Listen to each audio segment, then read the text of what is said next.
Good evening, everybody. Again, my name is Adam Ware, and I am the CEO and co-founder of Momentum Mechanics. So our country is facing a tremendous issue right now. It's not too easy to stomach, and it's not very simple to solve. So we're going to jump right into it. Beginning in 2012, Trayvon Martin was shot and killed by George Zimmerman, a member of Neighborhood Watch in his community. He later claimed self-defense and was acquitted in court. This caused national outrage, protests, rallies, and marches. Most everyone is familiar with Michael Brown, who was fatally shot by Officer Darren Wilson in Ferguson, Missouri, and all of the national outrage that followed that. And finally, Jerome C. Reed was shot and killed by an officer when a routine traffic stop turned violent in New Jersey in December of last year. It's important to note that in this case, nearly 3 minutes had passed before EMS and backup was even called. So no matter where you stand on the political spectrum, we can all agree that all of these cases have three main things in common. That is pain, publicity, and controversy. So may all these men be remembered. My inspiration for founding Momentum Mechanics was to develop a technology that could have saved even one of these lives and eased the controversy around all of these scenarios. So that is why myself and my team at Momentum Mechanics have developed Tracer. It's a comprehensive automated response platform for law enforcement engaged in active shooter scenarios. So Tracer essentially is a smartphone application that interacts with a device attached to an officer's holster. To explain how Tracer works, I'd like to walk you through the Jerome C. Reed case, but now I'd like to introduce our Tracer technology.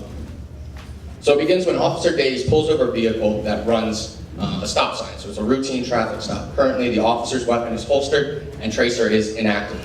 In the event that the passenger then draws their weapon, the officer would draw theirs, and Tracer technology becomes active and begins listening and recording audio. When shots are fired, the Tracer uses software within the officer's smartphone, including GPS, vital management, to call backup and EMS to that officer's exact location. When backup and EMS arrive, the officer reholsters their weapon, and the audio stops recording, and it's actually stored for later use. So, in this case, the passenger's life would have been saved because the EMS and backup responded, they arrived on scene, and then the audio can then be reviewed in court later to prove the officer's innocence. This was not the case with Jerome C. Reed. So what does Tracer actually do? So because Tracer uses audio recognition, it can reduce the response time when either the officer or a suspect fires their weapon. Because exsanguination or bleeding out can occur anywhere between 5 and 10 minutes, saving 3 minutes on response time can actually save a life. Tracer is supposed to encourage smart firearm use, so it may deter the officer from firing their weapon before seriously evaluating a scenario. And finally, we hope that Tracer will reestablish a sense of trust between civilians and officers. So virtually anywhere there are civilians, there are police officers, which makes Tracer an internationally available product. Here in the United States, there's approximately 1.2 million full and part-time sworn-in civilian law enforcement employees. That narrows down to approximately 100,000 here in New York State, and then our target market would eventually be the 5,900 here in Troop G, which is the capital region and surrounding counties.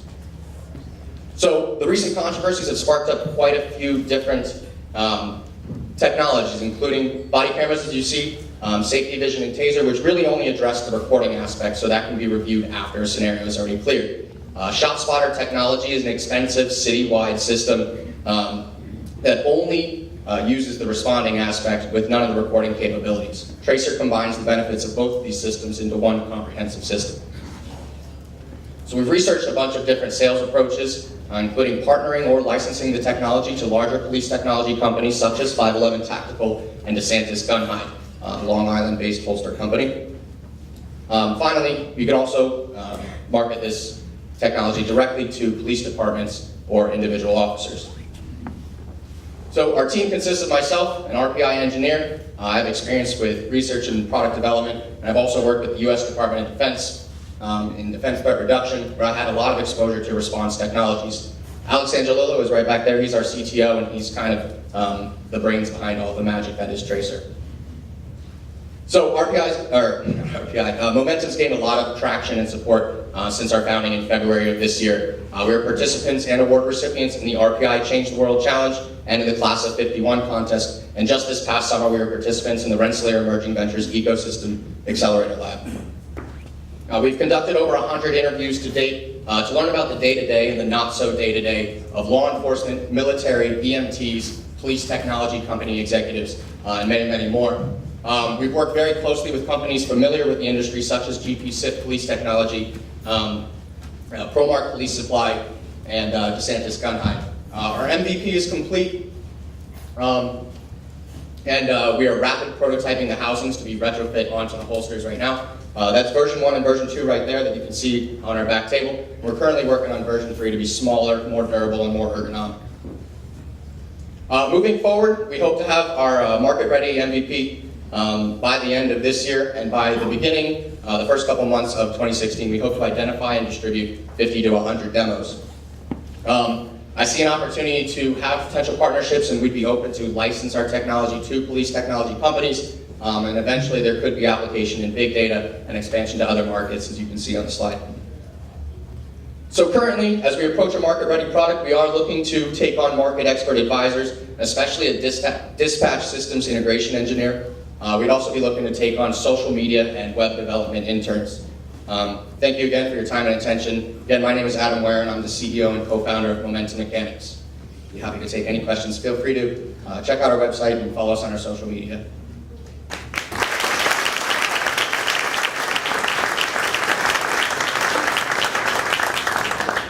How does this work with the military? So how does this work with the military? So that's something to be explored a lot more. That would be an eventual expansion. We're hoping that, say, leaving base, you have the same technology where if you get into a situation where you can't necessarily call for backup, you have that response technology. So what we have patent pending right now essentially is just a response technology associated with an officer or really anyone's holster. So that can be applied to any sort of weapon, any sort of device, really. Yes? You mentioned that your product detects the sound of a gunshot and then immediately calls for help. What if someone were to use an alternate form of a weapon, such as a knife? So using an alternate form of a weapon, that's a problem that really we need to address. It's not something our system's currently capable of. There are technologies out there that have vital management sensors. Say an officer falls, it can sense that. The cool thing about what we have is it's a phone application right now, and so having vital management through a lot of your typical iPhone applications, there is a lot of possibility for expansion into that as well. I missed part of the presentation because I was out in the hallway, but so the activation is solely through sound? Is that what I just picked up based on that? So currently, when the officer's weapon is holstered, it's inactive. It has a sensor on the attachable device to a holster, which then senses when the weapon is out. And so sending a call for backup and EMS to that location is purely based on gunshot sounds, yes. So it's not the actual act of pulling of... That would activate the app to start recording audio. It wouldn't necessarily call for backup and EMS at that moment, no. Excuse me. Yes. I think it's an awesome concept.